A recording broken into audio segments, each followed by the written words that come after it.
Hello everybody and welcome to another hobby cheating video, and today we're going to talk about edge highlighting and a little bit of panel lining. And I've got two examples here we're going to use to go through this. Edge highlighting is one of those things that can oftentimes be utilized to make certain things pop. It's also somewhat necessary to sell certain effects. So here we have this little objective marker that has like these magic crystal shards coming out of it, or maybe they're ice. And so something like edge highlighting can really sell this sort of ice effect, right?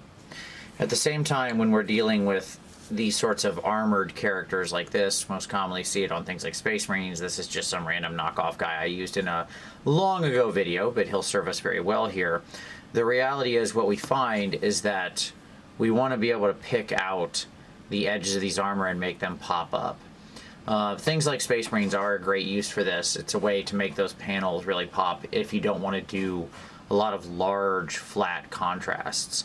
It's really a stylistic choice. GW style utilizes a lot of edge highlighting, so if you're wanting to sort of paint in their style, this can be very useful. It can also be just very useful for creating your lines in between on like science fiction figures like this. So we're going to start with a simple version, which is this thing. Okay, because this thing is very nice in that these crystals have really sharp edges, as I'm sure you can see. And so all I did so far was lay down some colors with an airbrush, right? And I could do a bunch of work on them and, you know, get like the color blending exactly how I want it. But frankly, this is just terrain and meant to be sort of an objective marker sitting out there. So what we're going to do is we're just going to go ahead and get it edge highlighted. Now, for my edge highlighting today, I'm going to be using some Daler Rowney FW white ink. I like this for edge highlighting because it has a great flow to it, and that's the first secret that you need for edge highlighting. You need a paint that's really going to flow. I like this ink for the purpose, but this is far from the only product. If you don't have this stuff, it's no big deal. You can get it super cheap from like Hobby Lobby. I know they're discontinuing carrying this line, so I think the bottle's like $1.50. They've replaced it with Amsterdam ink, which would also work just as well, and they have a real nice pure white.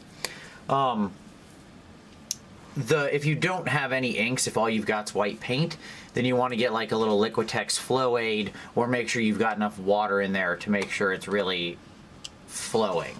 And that's the key. The paint needs to flow well, okay?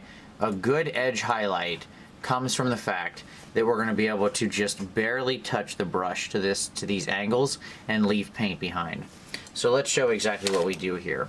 I'm going to put my little paper towel over here in the corner. So first off, let's show my palette here. Let's get that in camera. You can see I've just got a little dollop of white ink, and what I'm going to do with a relatively small sharp brush is I'm going to just drag some of the ink out, right? And then just kind of work it on the palette a little. And then on the back of my thumb, I'm just going to go ahead and draw it and make sure that I've got a good flow. Now in the case of the ink, I know I do. If you've got watered down paint, you're going to want to be a little more careful. Then with the side of the brush, what I'm going to do is just come in here and very lightly start moving back and forth. The goal is to barely be touching, okay, the miniature. And I'm constantly testing on my thumb. Overflow ink or paint is what's going to get you in trouble when stuff starts flowing sideways. Because what you don't want the brush to do is bend. So we're just going to very lightly come in, and I'm just using the side of the brush to trace every line, okay?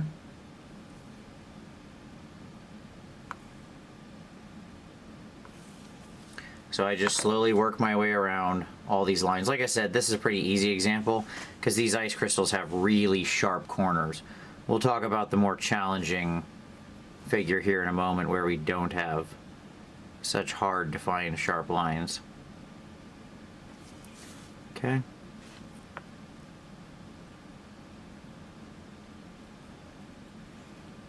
We just slowly trace along the side of the brush every single line.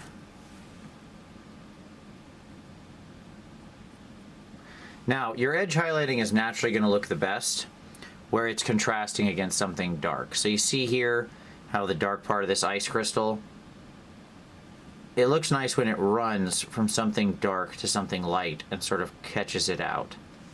So what I'm going to do here is just very carefully, again, lightest touch, side of the brush. Never go at an edge highlight with the tip of the brush if you can absolutely avoid it. Okay?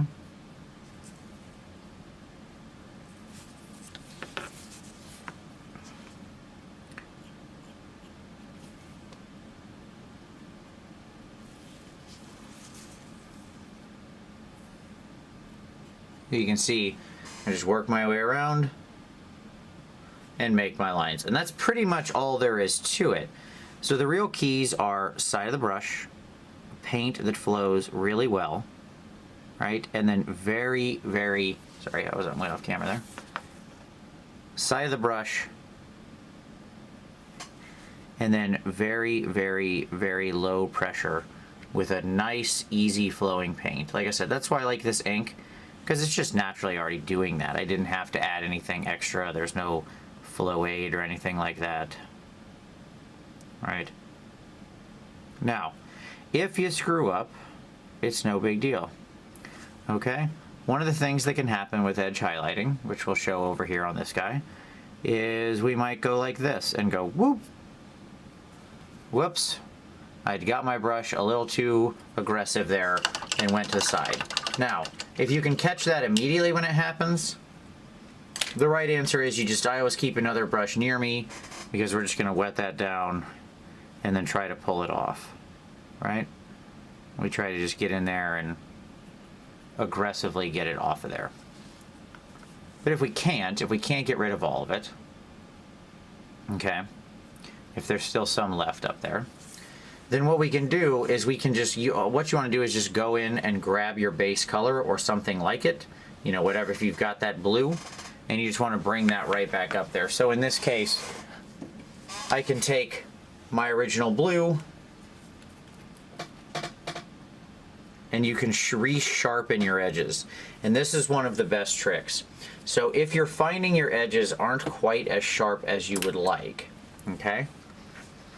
If you're finding yourself in a case where you sort of get the edge down, but then you want it to be sharper, maybe it goes on a little thicker than you want. Like here, let's do a real thick one accidentally.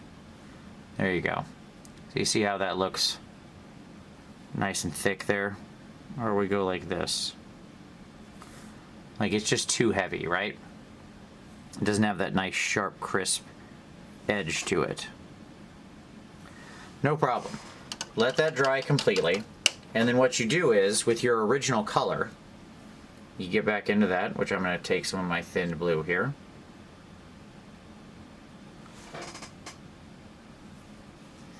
And once that's dry, we're just going to work our way back up on the edge very carefully.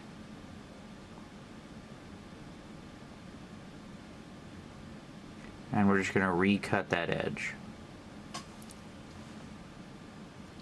So again, with the same sharp brush, no excess paint, what we do is we just very carefully push it more and more toward the edge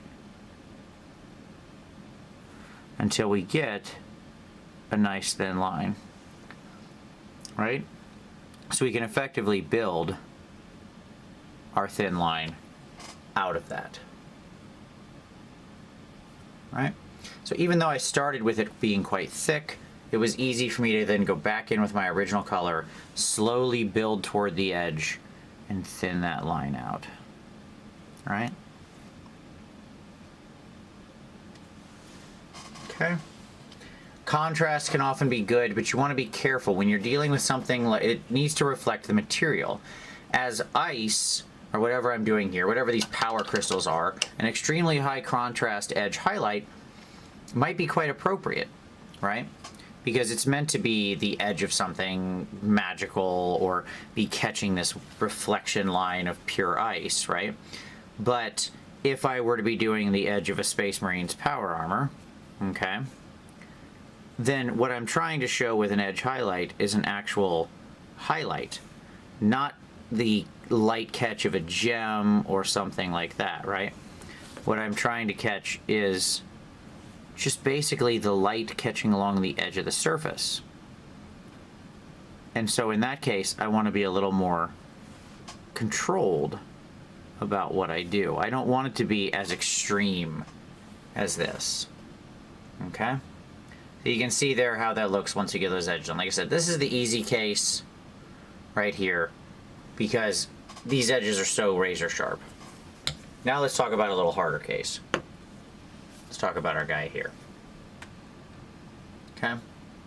So this guy represents a little bit more of a challenge because he's got all these plates and I don't have a place where I can just run my brush all the way up against it and at a huge angle start, you know, sort of going nuts with a deep end of the brush. Like here with this thing, I could put my brush way over on the side, right? Like look how much of the brush is hanging over there.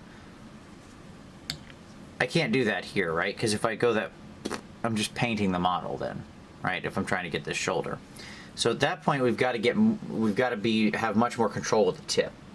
The first thing we're going to do is when we're dealing with panel lines on a armored figure, which this guy was just glazed or whatever, the other key beyond the edge highlight is the edge shadow or the pin wash or the panel line wash or whatever, which you can sometimes accomplish by just washing the figure. But I'll tell you right now, I'm not as much of a fan of that. Because then all these big flat surfaces just end up getting like, coffee stained. So instead what we're going to do is I've got a little bit of Daler-Rowney, again, this is the Payne's Gray, which is a wonderful dark blue-black, okay? And what I'm going to do here is just come in and hit the sides of these panels and just trace around very carefully and get in between all these edges. Right? So if I had time, I would just do the whole figure. I'm not going to do the whole figure here on camera because I don't want to bore you to death. But I'm just tracing around every edge and getting these nice deep shadows in there. Right?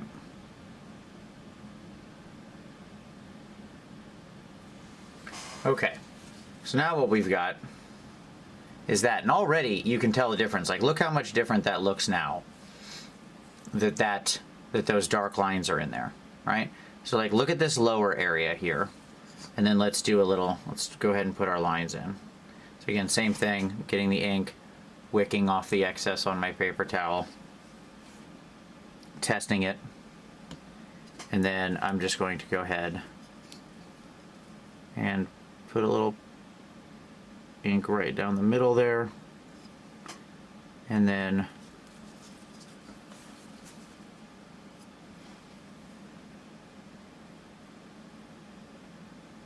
under there and under there. So that way all these panels have this real nice shadow.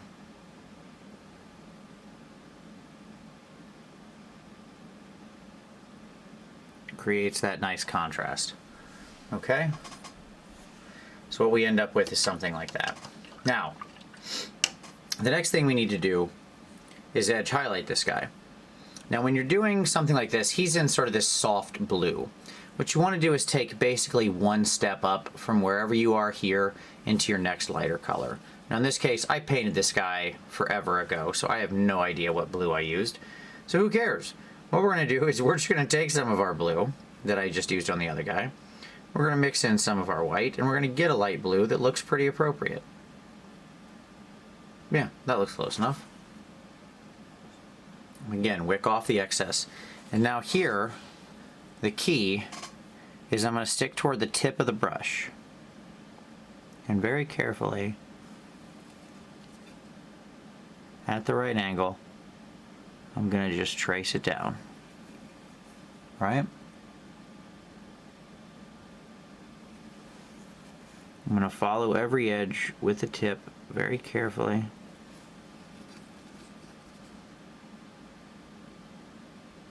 I'm going to do it directionally. So what I'm trying to hit here is not every edge. Sometimes the GW style, they literally do every edge and outline the whole panel. I am not as much of a fan of that, but you know, your mileage may vary. You can paint your miniature however you want.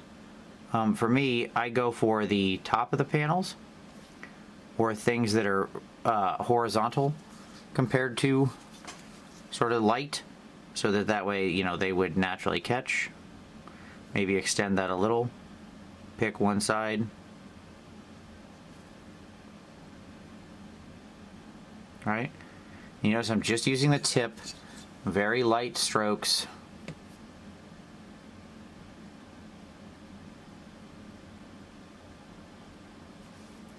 Very light touch. All right, and we just move our way around and we get every little edge. And again, same rules apply. If we mess up, if we get a little too much paint on, like I did right here, you would just go back to your original color and re-highlight again. Now, the other thing you want to do is edge highlighting works really well when you do it in a couple successive layers. So here where these points are in the corner, right, of this armor, what I want to do is I want to build it up a little brighter toward the corner. It's what looks nice is when you create little light catches on the edges. So like here at these corners of this armor, I'll go toward a little bit more white. So that way we see, or here at the very top of this thing. So we can see it's where a little bit more light caught, right? Maybe up here on the top of the shoulder, maybe that's a little more white, right? If I was doing his helmet, maybe here at the bottom. Okay. And so then what we can do is basically create little corners like this are a nice place to catch it. So we can get a little brighter thing there, maybe in the middle space, right? The point being is that by doing that, it really sells the edge highlight, because then the edge highlight itself has a transition to it, right? It's not just one solid color line tracing around the whole thing. Instead, what you've got is something that itself has a contrast and a shadow to it, the same as your miniature might, right? Because, for example, like we can see in here, some of these lower areas are darker than what's up here. So in the same way, our edge highlights should match that. So by simply blending out a few different colors of your edge highlight, slowly adding in more white or something like that, you can make it so, we'll do a little bit here on the reverse, just to really pop these out.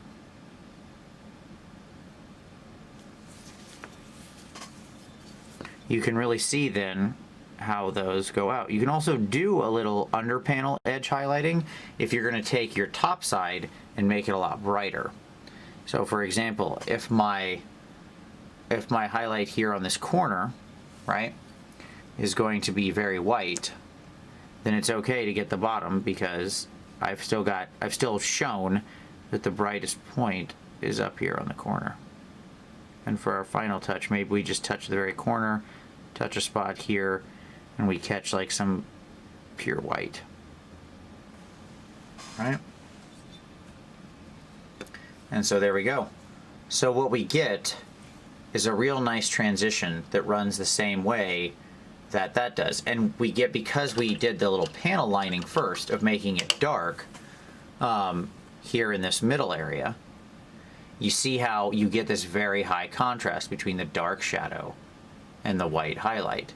And what that serves to do is really segment and create the contrast across the miniature. So again, none of these like inks or things you've seen me use today are the products you have to use. It's just what I happen to like. The key is you need your paint to be flowing very well. You want a relatively small, relatively sharp brush with a good point that you can use either the middle of it or the tip as you need to around the miniature. when you're applying your edge highlights, you always want to try to use as much of the side of the brush as possible. Avoid ever coming in like this and touching it straight to it as much as you humanly can, okay? It won't always be possible, and when it does come to that, okay? So when there is just no other choice. So I'm trying to see if this guy has anything that might trigger that. Yeah. Here we go. Okay. So the center of this guy's panel line here, this center chest line, right? I want to create this line, but it's so thin that there's really not much I can do. So the first thing I would do, let's make some shadows real quick. So this will actually stand out.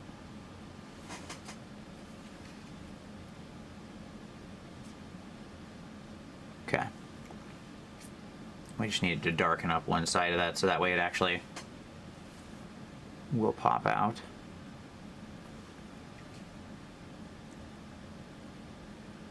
Okay.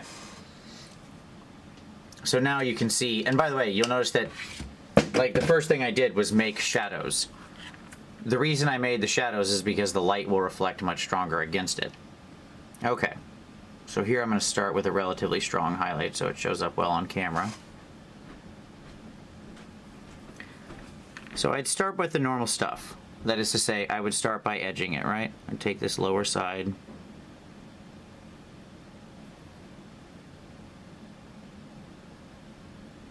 And we're going to weakly get it. Now, if I absolutely can't draw, that's like if I can't get my brush on this line and I have to go straight down, then what you want is to get your paint flowing really well and use the smallest, sharpest brush you can. Stabilize everything. I wouldn't ever paint like this unless I was on camera. I'd be holding it in my hands close up. And then very carefully with a very light touch, you go right down the middle. Okay, and then we go into a little more of our white.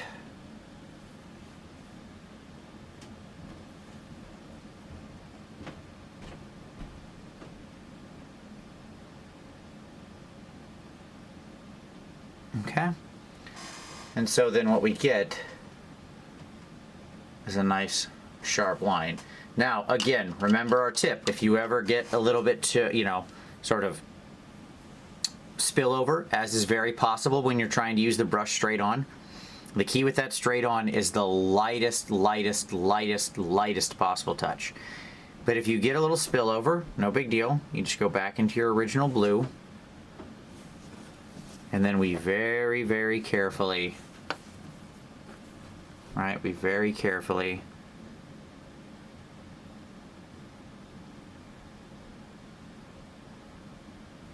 just thin the line out. Okay. And there you go. And we could just continue this all around the miniature, right? Like I could keep going with all these other little plates and everything. So we ended up with something where we saw, so we had these nice edges separating all the plates. We had nice shadows to contrast against it. That's really all there is to it. Side of the brush, good flowing paint, sharp tip. Avoid going straight on as much as possible, and make sure you build your edge highlights in the same way you build your normal contrast. That is to say, have light catches, have your points where they stand out, and make sure you have your panels surrounded by something dark to create that light dark contrast that really makes them pop out. So there you go. That's doing some edge highlighting and panel washing. I hope you found that very useful and instructive. Give that a like if you liked it. Share it with somebody if you know they're working on an army where they would want to utilize this technique. Sharing is always the nicest thing you can do and deeply appreciated. Subscribe for more hobby cheating in the future. And as always, I appreciate you very much for watching. If you've got any suggestions for things you'd like to see in future hobby cheating videos, just throw them down in the comments below. I always love viewer suggestions and try to get to them as quickly as possible. But as always, I thank you for watching this, and we'll see you next time.